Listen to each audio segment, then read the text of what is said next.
सावधानी का कथा है आज की, बहुत सावधानी। सुख के साथी हजारों हैं, जब दुख पड़ा तब कोई।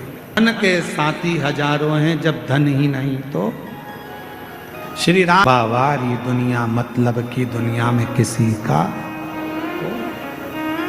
किसका कौन, किसी का कोई।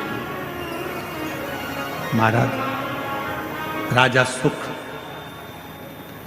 केवल अपने दिल की बात किससे कहें, अपने हृदय की बात किससे कह सकते हैं, किससे अपने मन का भाव कहें। कोई पूर्व का अच्छा कर्म होगा, कोई पिछला जन्म अच्छा होगा, जो बाबा की पवित्र नगरी देवघर में शिव महापुराण की कथा श्रवण करने के लिए आप और हम बैठे हैं। पूर्व का जन्म अच्छा होगा, कोई पिछला जन्म हमारा अच्छा होगा, जो इस पवित्र धरा पर पवित्र कथा का तत्व हम ग्रहण करें।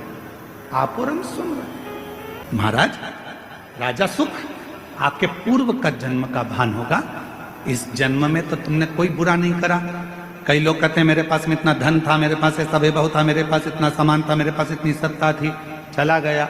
जैसे एक पत्र आया था बीच में, एक पत्र अपन ने पढ़ा था, यहीं कोई सा गांव का था, तो वहां उस पत्र में अपन ने पढ़ा था कि वो उसके शोरूम में आग लग गया, पूरा इलेक्ट्रॉनिक सामान 1 करोड़ रुपए का 1.5 करोड़ रुपए का जल गया। जलने के बाद कोई व्यक्ति आया, वो 25 लाख लेकर चले गया। फिर उसके पति को लकवा लग गया, पैरालिसिस हो गया, वो ग्रसित होकर पड़ रहा। तो अब वो सोचे कि मैंने तो कभी बुरा नहीं किया, मैंने तो सब अच्छा किया, फिर मेरा पूर्व का कर्म हमारा कोई प्रायश्चित पुराना रहा हो। जल चढ़ाना मत छोड़ना, शिव को 1 लोटा जल चढ़ाना मत छोड़ना। कितना भी दुख आ जाए, कितनी भी तकलीफ आ जाए, कितना भी कष्ट आ जाए, कितनी भी परेशानी आ जाए, अगर तुम्हारी कितनी भी परेशानी हो, कितना भी कष्ट हो, कितनी भी बीमारी हो, कितना भी दुख हो, कितनी भी तकलीफ हो, तुमने अगर 1 लोटा जल चढ़ाना नहीं छोड़ा तो निश्चित है तुम्हारे पिछले जन्म का जो कर्म है वो धीरे धीरे कट जाएगा, तुम्हारी जिंदगी फिर अच्छी कटेगा, वो कर्म कटेगा फिर। कोई पूर्व का कर्म, कोई पिछले जन्म का अच्छा कर्म। सुख तुम्हारे पूर्व जन्म का कोई भान होगा, पूर्व जन्म का, पूर्व से कोई पूर्व का कर्म था। राजा सुख तुम चिंता मत करो, तुम जल तो पियो। राजा सुख ने पूछा कि आप इतना जानते हो तो एक बात और बताओ कि मैंने पिछले जन्म में ऐसा क्या कर दिया था जो मेरा पूरा सत्ता, पूरा वैभव सब चले गया। पथिक ने कहा राजा सुख सुनो, पूर्व जन्म में तुम एक डाकू बनकर जन्म लिए थे। मारना, काटना, बेकार करना, कष्ट देना, सब करा, सब किया। लोगों का अन्न छुड़ा लिया, लोगों का वैभव छुड़ा लिया, इसलिए तुम्हारी सत्ता, तुम्हारा वैभव चले गए। राजा सुख ने कहा यदि तुम कहते हो कि मैं पूर्व में डाकू था तो फिर इस जन्म में राजा कैसे बन गया? फिर इस जन्म में मुझे राजा का जन्म कैसे मिल गया? फिर इस जन्म में मेरे हाथी घोड़े कैसे हो गए? फिर इस जन्म में मेरी पत्नी बच्चे कैसे मिल गए? इस जन्म में मैंने सुख कैसे पा लिया? तब पथिक ने कहा महाराज तुमने जिंदगी में एक काम करा, तुम भले डाकू बने, एक बार तुम्हारे शरीर में रोग हो गया, रोग होने के कारण तुम वन में औषधि ढूंढने गए। औषधि ढूंढने के लिए जब गए तुम्हें प्यास लगी, प्यास लगी तो तुम्हारे पास में पानी नहीं था, पानी नहीं था। एक शंकर का शिवलिंग देखा, उस शिवलिंग के पास में एक पात्र भरा हुआ रखा था, उस पात्र को तुमने उठा लिया, देखा शंकर के शिवलिंग पर बहुत सारा कुछ ना कुछ पदार्थ लगा था। तुमने वही पानी शिव पर डाल दिया और उसी पानी को झेलकर तुमने पी लिया, जिसके फल स्वरूप तुम्हें इस जन्म में राजा का जन्म मिला, पत्नी मिली, बच्चे मिले, घर मिला, परिवार मिला, सुख मिला, सब कुछ मिला। पर पिछले जन्म का एक पुण्य तुम्हारे को राजा बना देता है, पिछले जन्म का कुछ पुण्य तुम्हारे को फिर उस राज्य को छुड़ा लेता है। हाथ जोड़ लिए सुख ने, आप बताओ महाराज, आप आज्ञा दो, अब मुझे वो राज्य कैसे मिलेगा? तब पथिक ने कहा उस राज्य को पाने का सबसे सुंदर तरीका है, शंकर के शिवलिंग के पास जाओ और शिव को फिर 1 लोटा जल चढ़ाना प्रारंभ करो, वो सुख वापिस ले। हमसे लोग पूछते हैं एक लोटे जल में क्या है, एक लोटे जल में ऐसा क्या है, एक लोटे जल में इतना वैभव कैसे है, एक लोटे जल में इतना सुख कैसे है, एक लोटा जल सारी समस्या का हल कैसे हो सकता है, एक लोटा जल श्री शिवाय नमस्तुभ्यम सारे दुखों को कैसे हर सकता है। आखिर इस मंत्र में, आखिर इस जल में ऐसा होता क्या है। हम कहते हैं हमसे मत पूछो, तुम्हारी जिंदगी में तकलीफ आए तो चढ़ा के देखो, प्रैक्टिकल करके देखो कि तुम्हें उसमें फायदा मिल रहा है कि नहीं मिल रहा है। मेरे बाबा तुम्हारा हाथ पकड़ रहे हैं कि नहीं पकड़ रहे हैं, वो चाहे, वो कृपा करे, वो करुणा करे।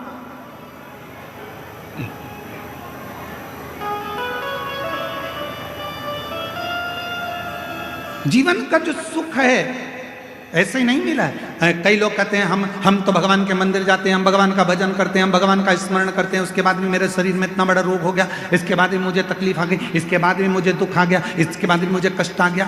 रोना नहीं, दुख मत होना, एक लोटा जल चढ़ाते रहना। हमारे पूर्व का कोई कर्म होगा उसको काटना है हमें, हो सकता है और तकलीफ आए उसको हमें काटना है, उसे कष्ट को हमें मिटाना। शिव का नाम लेकर भगवान का भजन कर, स्मरण कर, और ये भजन के बल पर ही जीता जा सकता है महाराज। यदि आप लोगों में से कोई काशी गया होगा तो काशी में एक जगेश्वर महादेव है। जगेश्वर महादेव काशी में विराजमान। कभी आप लोगों में से कोई गया होगा, स्मरण रखिएगा, काशी अगर कोई गया। एक होता है शमी का पौधा, एक होता है मंदार का पौधा। मंदार जानते हो सब लोग, बोलो तो जम के। सफ़ेद आंकड़ा भी उसको बोलते हैं, मंदार भी उसको बोलते हैं, मंदार का पौधा। और एक होता है शमी का। कहते हैं जिस व्यक्ति की जिंदगी में केवल घाटा ही घाटा लिखा हो, दुख ही दुख लिखा हो, और कई साल हो गए हों किराए के मकान में रहते हुए या तकलीफ को भोगते भोगते, परिवार में कहीं सुख है ही नहीं। दो पौधे को याद रखना, और दोनों पौधे की कथा हमने पूर्व में सुना चुके हैं, मंदार और शमी। दोनों की कथा सुनाइए कि ये कौन से मुनि थे, कौन से ऋषि के बेटे थे, ये मंदार और शमी किसके पुत्र थे, सब कथा सुने। आप YouTube पर सर्च करिएगा तो आपको कथा पूरी मिल जाएगी, आप उसको सुनिए। जिसकी जिंदगी में दुख ही दुख लिखा, कष्ट ही कष्ट लिखा, परेशानी परेशानी लिखी। तो मंदार और शमी ये दो पौधे ऐसे हैं जो जीवन में सुख प्रदान करते हैं। एक नियम बना लो, 12 महीने शिवरात्रि आती है, हर महीने शिवरात्रि पड़ती है, महीने में 2 बार प्रदोष पड़ती है। या तो प्रदोष का नियम बनाओ या शिवरात्रि का नियम बनाओ। एक काम करना चालू करो, थोड़ी सी मिट्टी शमी के पेड़ के नीचे की और थोड़ी सी मिट्टी मंदार के पौधे के नीचे की, दोनों को लाओ, अच्छा मिलाकर उसका एक शिवलिंग का निर्माण करो, और उस शिवलिंग का पूजन प्रदोष काल में शाम के समय शिवलिंग के सामने 2 घी के दिए जलाकर, जैसी घर में पूजन करते हो वैसी की वैसी पूजन करो, आरती करो, थोड़ा सा भोग लगाकर निवेदन कर कर उस शिवलिंग का बाद में विसर्जन करो। 5 या 7 प्रदोष कर लो या 5 या 7 शिवरात्रि कर लो, आपको किसी के आगे हाथ नहीं फैलाना पड़ेगा। मेरा देव अधिदेव महादेव स्वयं भंडार भरना प्रारंभ कर दे, स्वयं शिव भंडार भरेगा। मंदार और शमी के वृक्ष के नीचे का वो फल होता है जो सुख देगा, जो सुख देगा, जो हमें आनंद प्रदान करता है। मंदार मतलब आप लोग जानते हो, वो सफ़ेद आंकड़े की जो जड़ होती है, आंकड़ा होता है, उसके छोटे छोटे फूल होते हैं मंदार के, भगवान शंकर को चढ़ते हैं। और शमी की पत्ती तो आप लोग जानते ही हो, शमी का पत्र, इसके पौधे के नीचे और उसके पौधे, इसका वृक्ष और उसके वृक्ष के नीचे की थोड़ी थोड़ी मिट्टी प्रदोष काल में, या तो प्रदोष हो या शिवरात्रि हो, दोनों को मिलाकर उसका शिवलिंग बनाकर उसकी आराधना, उसकी अभी हम कथा में एक बड़ा सुंदर व्याख्यान बताएंगे। जब घर में एक बीमार होता है, दूसरा ठीक होता है, दूसरा बीमार होता है, तीसरा ठीक होता है, उसका भी स्मरण इसमें मंदार और शमी के पौधे के नीचे की मिट्टी का वर्णन। ये कथा पढ़ी नहीं, हमने तो ये कथा पढ़ने में नहीं आई, हमें तो ये कथा सुनने में नहीं आई। तो सुनने में आएगी कहां से? भगवान की अनंत कथा और भगवान का अनंत स्वरूप, इसका वर्णन दुनिया में कोई नहीं कर सकता, स्वयं देवाधिदेव महादेव ही कर सकते। शिव महापुराण की कथा वर्णन कर रहे हैं। सुख राजा ने शिव जी को वापस जल चढ़ाना प्रारंभ करा और राजा के पास में वैभव आना प्रारंभ। एक भगवान का नाम और एक भगवान शंकर पर चढ़ा हुआ जल हमारे पूर्व के पाप कर्म को धो देता है, समाप्त कर देता। महाराज जगदीशेश्वर महादेव का जो मंदिर है काशी में, जब व्यक्ति के जीवन में कहीं पर किसी भी रूप में उसके जीवन में जब तकलीफ आती है, कष्ट आता है और बहुत ज़्यादा जब वो रोग से ग्रसित होने लगता है, सावधानी से सुनिएगा कथा को, अपने जीवन में उतारिएगा। तब कभी काशी में आप जाएं तो एक जगेश्वव्य मुनि हुए, 365 दिन 365 तरह से शिव जी की आराधना करते। 365। एक बार भगवान जब काशी से बहुत दूर चले गए, मंदार पर्वत पर काशी नहीं आए, तब जगेश्वव्य मुनि ने भगवान को ढूंढने के लिए साधना करना प्रारंभ करी। ना भोजन करते, ना पानी पीते, ना कुछ ग्रहण करते,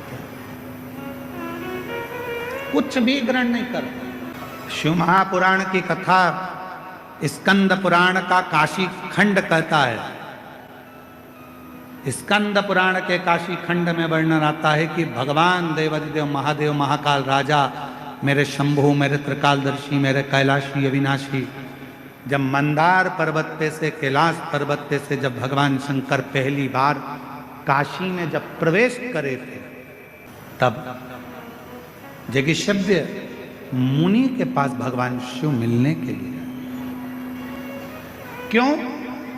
कारण क्या हुआ ऐसा कि भगवान शंकर सबसे पहले काशी में आकर जगेश्वव्य मुनि के पास पहुंचे? उसका कारण क्या था? उसका एक कारण था कि मुनि 365 तरह की पूजा, 365 तरह का तप, साधना, योग मुनि करते थे। जिस दिन मुनि एक तरह की पूजन को भूल जाते थे, मान लो मुनि ने एक तरह का कोई पूजन किया, एक तरह का कोई अनुष्ठान किया और वो भूल जाते थे, तब भगवान शिव उस पूजन को स्वीकार करने के लिए, भगवान शिव ओगड़दानी त्रिकाल शिव उसको पूजन को स्वीकार कर।